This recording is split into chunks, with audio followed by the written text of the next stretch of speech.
परमात्मा की प्राप्ति स्वयं के द्वारा होता है। स्वयं का चेत स्वयं के द्वारा होता है या ज्ञान के द्वारा।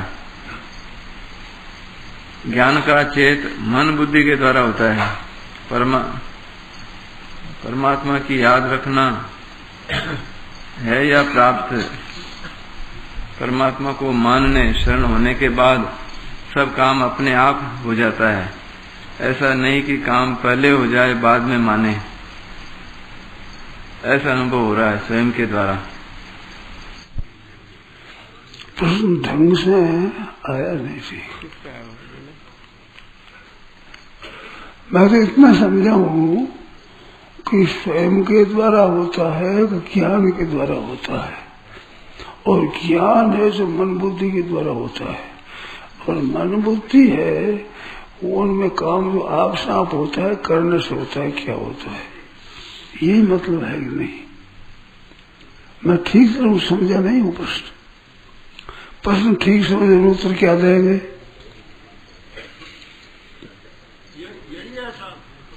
यही है।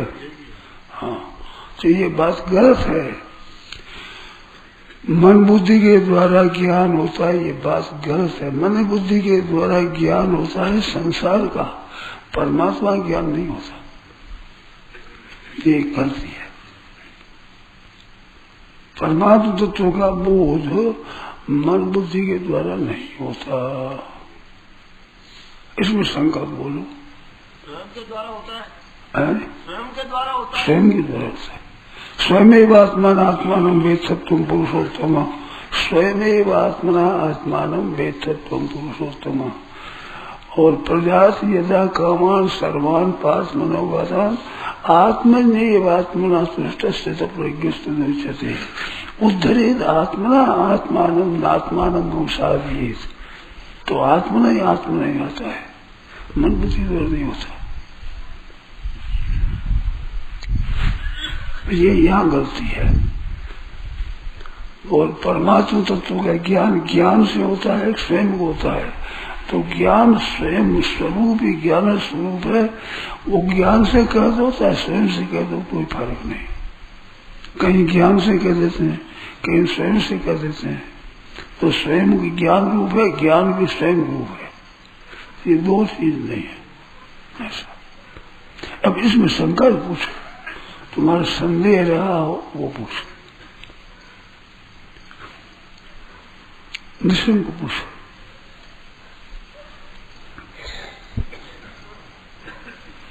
विषय को समझना चाहिए। सब भाई से मेरा कहना है कि तत्व ज्ञान होता है, वो बुद्धि के द्वारा नहीं होता है। देखो प्रकृति महान तत्वहंकार तस्मात् विनश्य षोडश का। प्रकृति से महत्व होता है, महत्व से यही होता है। तो प्रकृति कार्य है उसका। तो प्रकृति का ज्ञान भी महत्व से नहीं होता।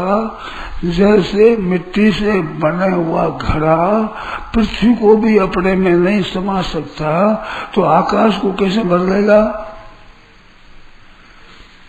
प्रकृति से उत्पन्न होती है, होता है महत्व। तो उससे फिर गणेश षोडश किए होते हैं, मन बुद्धि चित्त अहंकार आदि इंद्रियां सब। तो प्रकृति का कार्य है, तो प्रकृति के जानने की भी ताकत नहीं है बुद्धि में, क्योंकि बुद्धि कार्य है और प्रकृति कारण है। कारण में कार्य लीन हो सकता है, परंतु कारण को कार्य कब्जे में ले ले, ये बात नहीं होती है कहीं भी। इस बात समझो ठीक तरह से। कार्य होता है वो कारण से पैदा होता है, तो कारण को कैसे कब्जे में करेगा? वो नहीं कर सकता। ज्ञान संसार का ज्ञान बुद्धि से होता है, परमात्मा तत्व ज्ञान तो बुद्धि से नहीं होता है। परमात्मा तत्व ज्ञान क्या होगा? प्रकृति का ज्ञान भी बुद्धि को नहीं होता है। प्रकृति को मान लेते हैं, ऐसे परमात्मा को मान लेते हैं, मानने में तो काम आ जाती है, पर वो मान्यता भी दो तरह की होती है। मन बुद्धि की मान्यता और होती है, स्वयं की मान्यता दूसरी होती है। ये भी एक फर्क है, समझना है। ये आगे ख्याल में मन बुद्धि के द्वारा एक अपनापन होते स्वीकृति होती है, एक स्वयं से स्वीकृति होती है। तो मान्यता भी स्वयं से होती है, वो बुद्धि मन बुद्धि से नहीं होती है। इसमें बोलो स्वयं की मान्यता के लक्षण क्या है भगवान? स्वयं के लक्षण होता है ये कि मानने के बाद में न मानना नहीं होता। स्वयं जब मान लेता है, उसको मानने के लिए अभ्यास करना नहीं पड़ता, और उसको मान्यता हुआ मिटती नहीं है। जब तक वो मान्यता वो खुद को न मिटावे तब तक मिटती ही नहीं है वो मान्यता। और मन बुद्धि की भूल हो जाती है, वो भूल जाता है, वो अटल नहीं रहता है। मन बुद्धि की मान्यता अटल नहीं रहती, कमजोर पड़ जाती है। पहली मान्यता और पीछे और भूल जाती है। स्वयं की मानी हुई स्वयं में नहीं माने तो हो सकता है, नहीं हो सकता। स्वयं को मान्यता, संसार की मान्यता स्वयं से करी वो तो स्वयं मान सकता है, पर परमात्म तत्व की प्राप्ति स्वयं से मान्यता, वो मान्यता बदलती भी नहीं, कभी नहीं बदलती। संसार की मान्यता बदल सकती है।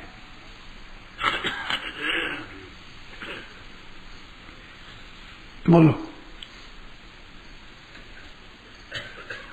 और बोलो। भगवान में मन क्यों नहीं लगे जितना लगना चाहिए? वो तो भाई रात दिन पढ़ते हो, ये मत ये पूछो। अब एक दूसरे बस छेड़ो मत। एक बात है उसके ऊपर तरह तरह की बात मत छेड़ो। अबार का समय है ना, सुबह का, बहुत कीमती है। ये बात पूछनी, छोटी डाल पूछ ली कर, ऐसा नहीं है।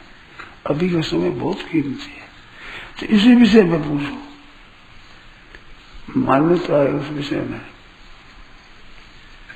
जो ठीक गहरे समझ तो पूछो। मानने के बाद में महाराज कभी बुद्धि में संशय दिखे तो, मानने के बाद में भी कभी बुद्धि में संशय दिखे तो बुद्धि को छुट्टी दे दें।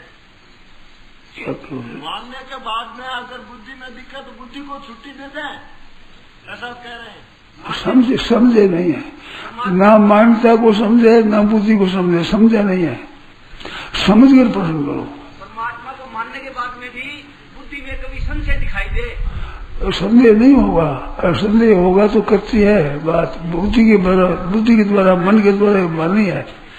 मन के द्वारा बुद्धि के द्वारा मानने से भूल हो जाती है, बदल जाती है। ये मेरा कहना सुना नहीं आपने? बुद्धि की भूल होती है, बदलती है, ये मैं पहले कह दिया। अब संदेह क्या है बोलो? बस ठीक बात है, परंतु संदेह नहीं है। मेरे एक संदेह है, मेरे एक संदेह और तो ठीक है, आपकी संदेह नहीं है। नारायण नारायण नारायण नारायण नारायण। स्वयं की जो स्वीकृति है, स्वयं का जो बोध है, वे दोनों ही अटल होते हैं। स्वयं की मान्यता भी अटल होती है, स्वयं का बोध तो अटल होता ही है। बोध तो इधर उधर होता ही नहीं, हो सकता ही नहीं, संभव ही नहीं है। बोध पीछे इधर उधर हो जाए ये तो असंभव बात है, बोध हुआ ही नहीं है। एक बात और विलक्षण है कि बोध है वो दृढ़ अदृढ़ दो नहीं होता है। बोध दृढ़ ही होता, अदृढ़ होता ही नहीं। पुस्तक में आ जाता है दृढ़ मोक्ष को साक्षात है तो दृढ़ अपरोक्ष ज्ञान, तो दृढ़ अदृढ़ होता ही नहीं अपरोक्ष ज्ञान में। अपरोक्ष ज्ञान दृढ़ दो तरह का नहीं होता। वो होता है जो कर्ण सापेक्ष होता है, उसमें होता है। कर्ण में कर्ण निरपेक्ष तत्व में नहीं होता है। ये थोड़ी बारीक बात है। इस वास्ते ये मान्यता नहीं, मन बुद्धि की मान्यता नहीं है। मन बुद्धि देखो कि हाथ से कोई पकड़ेंगे तो हाथ से छोटी चीज को पकड़ेंगे, पर दीवार है उसको हाथ से पकड़ लेंगे जो बड़ी चीज कैसे पकड़ में आएगी। ऐसे मन बुद्धि इंद्रिया संसार के विषय को तो पकड़ लेगी, परंतु इनका कारण जो है वो अहं को भी नहीं पकड़ती। अहं का कारण है अपरा प्रकृति है, वो परा प्रकृति है, तो प्रकार से अहम बुद्धि को क्या प्रकृति को भी नहीं पकड़ता, बुद्धि प्रकृति को ही नहीं पकड़ पाती, तो बुद्धि से अतीत तत्व कैसे पकड़ पाएगा। इनसे जो पैदा हुआ है वो छोटा है, जिनसे पैदा वो कारण है, तो कारण है उसको कार्य अपने कब्जे में नहीं ला सकता।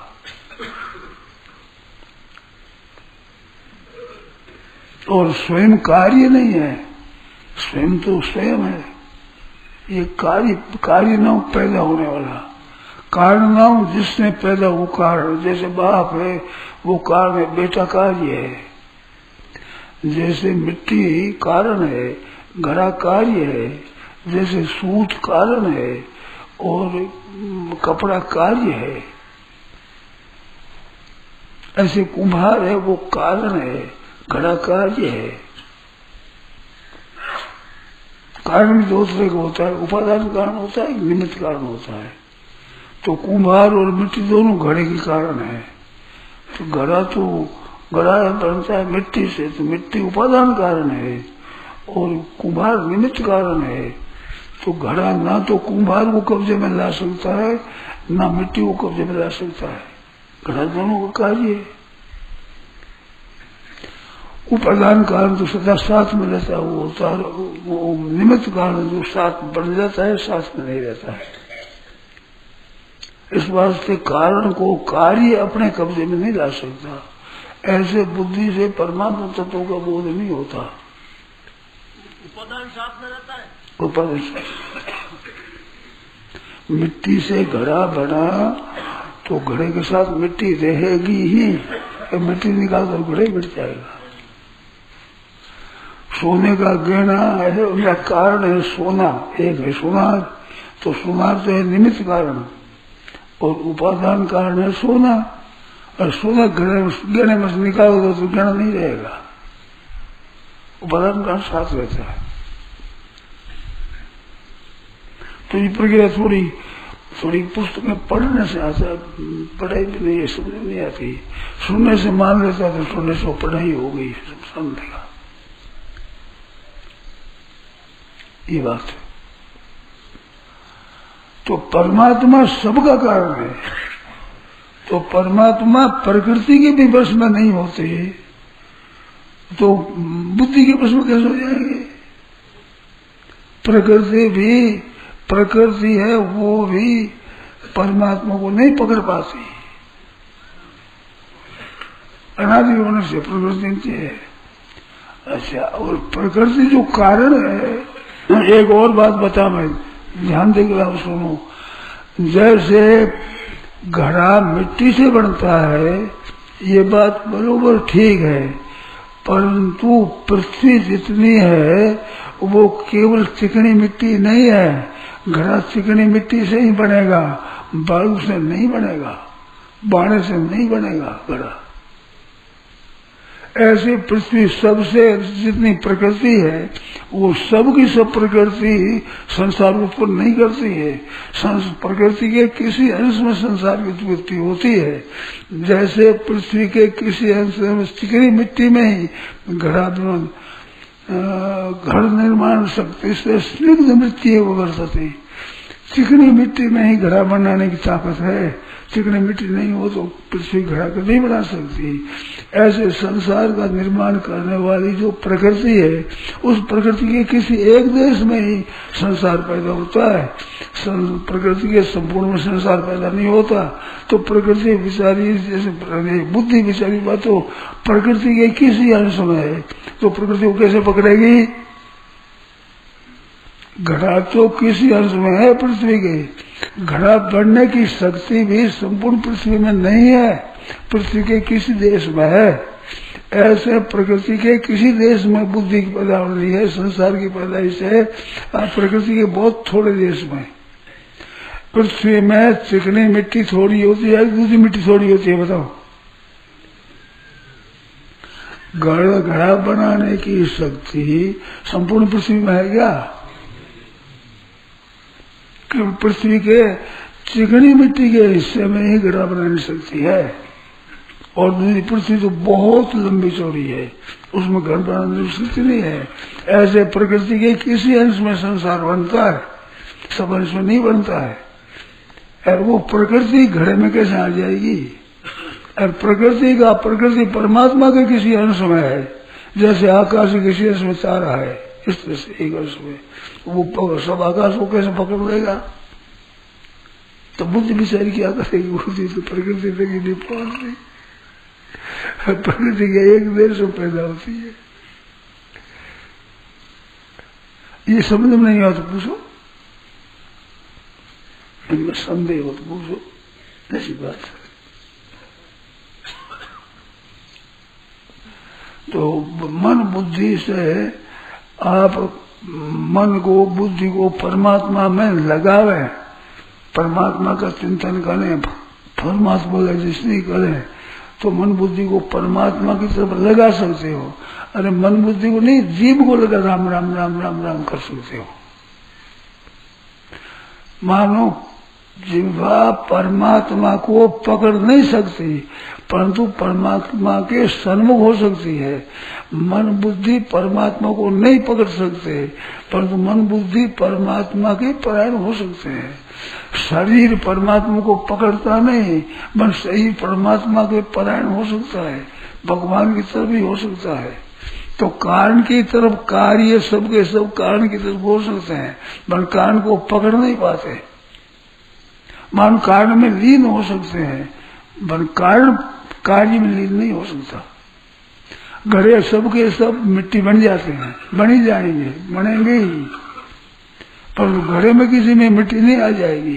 किसी घड़े में बड़े से बड़ा मूण बना लो, बोगी बना लो, बड़े बड़े बना लो बर्तन, उन्हें पृथ्वी नहीं आएगी उसमें। कितनी बड़ी बना लो बनेगी, तो घड़ा बनाने की शक्ति भी पृथ्वी किसी एक अंश में है, सब अंश में नहीं है, तो उस पृथ्वी को घड़ा कैसे अपने में ले लेगा? ऐसे प्रकृति के किसी अंश में ये महत्व में किसी अंश में अहम बुद्धि ये है, समष्टि। व्यष्टि विचार है ही क्या? व्यष्टि और समष्टि होता है। जैसे एक वृक्ष है वो व्यष्टि है, और वन है वो समष्टि है। वनवा सैकड़ों मीलों में जो जंगल है उसका नाम वन है। रूख एक है वो है उसका वन का एक अंश है। ये वन वृक्ष, वृक्ष वन अंश है, और वन है वो अंश ही है। ऐसे महतत्व है, परमात्मा की बुद्धि है, उसमें एक वृक्ष की तरह एक बुद्धि है बिचारी। तो वन भी बहुत लंबा चौड़ा होता है, वृक्ष के अंतर्गत कैसे आएगा? पर वन के अंतर्गत वृक्ष आ जाएगा, वृक्ष तो वन के अंतर्गत आ जाएगा, पर वृक्ष के अंतर्गत वन नहीं आ सकता। तो पृथ्वी के अंतर्गत तो सीधी मिट्टी भी आती है, पत्थर भी आ जाए, बड़ा भी आ, सब आ जाएगा पृथ्वी में। पर घड़े में तो चिकनी मिट्टी भी सब पूरी नहीं मान सकती। चिकनी मिट्टी सबकी सब एक घड़े में आ जाएगी। जिससे घड़ा बढ़ता है उसको भी घड़ी अपने नहीं समझ सकती, वो भी एक देश में। तो बुद्धि प्रकृति को नहीं पहुंचती, प्रकृति का कारण परमात्मा है, उसको कैसे पकड़े? बुद्धि परमात्मा में लीन हो सकती है। घड़ा छोटे से छोटा पृथ्वी में लीन हो सकता है, तो पीस को डाल दो पृथ्वी मिट्टी मिल जाएगी, क्यों? कारण में मिल जाता कार्य। ऐसे बुद्धि को, मन को, शरीर को, सब क्रियाओं को, सबको भगवान के अर्पण कर दो। तो भगवान के अर्पण आप अपने आप को कर दो, अपने बेटा पोता को कर दो, अपनी धन जमीन जायदाद कर दो, अपनी पूंजी है उसको कर दो, अपनी जो अधिकार की चीज सब भगवान के अर्पण कर दो, तो हो ही जाएगी। ऐसी तो प्रकृति का अर्पण तो हो ही जाएगी आपसे आप ही। घड़ा टूट फूट करके फिर मिट्टी में मिल ही जाएगा। ऐसे सृष्टि सबकी सब प्रकृति में लीन हो ही जाएगी प्रलय होने पर, महाप्रलय होने पर, क्योंकि उसी की है, उसी में लीन हो जाएगी। पर उसको पकड़ कैसे सकती है? पृथ्वी को कैसे पकड़ लेगा? इस तरह से प्रकृति को भी नहीं पकड़ सकते, तो प्रकृति के कारण परमात्मा को कैसे पकड़ेगा? परमात्मा ज्ञान मन बुद्धि से नहीं होता है, ये तो प्रकृति का कार्य है और वो प्रकृति से अतीत है। इस बात तत्व के जीवन मुक्त गुणातीत होता है, गुणों से भी अतीत होता है। तो गुण है प्रकृति के उत्पन्न होने वाले, सत्वम रजस्तम ऐसी गुणा प्रकृति संभवा, प्रकृति जान गुणान, प्रकृति का कार्य है गुण, गुणों में है, गुणों से पैदा होते है सिर्फ सृष्टि। इस वास्ते मन बुद्धि परमात्मा को कब्जे में नहीं ले सकते, मन बुद्धि भगवान के अर्पित होते हैं। इस वास्ते मई अर्पित मनोबुद्धि, भगवान कैसे मन बुद्धि मेरे अर्पण कर दे, तो मेरे अर्पण तो सब कर सकते हैं, क्योंकि परमात्मा सबका कारण है, तो उसके अंतर्गत ही सब है ही। अब उसको अलग करते हैं, ये बंधन होता है, और उनसे अलग न करें तो बंधन होगा ही नहीं, मुक्ति हो जाएगी। स्वयं तो परमात्मा का अंश है साक्षात, तो उनकी प्रकृति बताई है, तो उसको अपरा बताई, तो वो परा प्रकृति है। पृथ्वी जल तेज वायु आकाश मन बुद्धि अहंकार 8 प्रकार की पेदावली अपरा प्रकृति है, और वो जीव है परा प्रकृति, वो जीव स्वरूप है भगवान।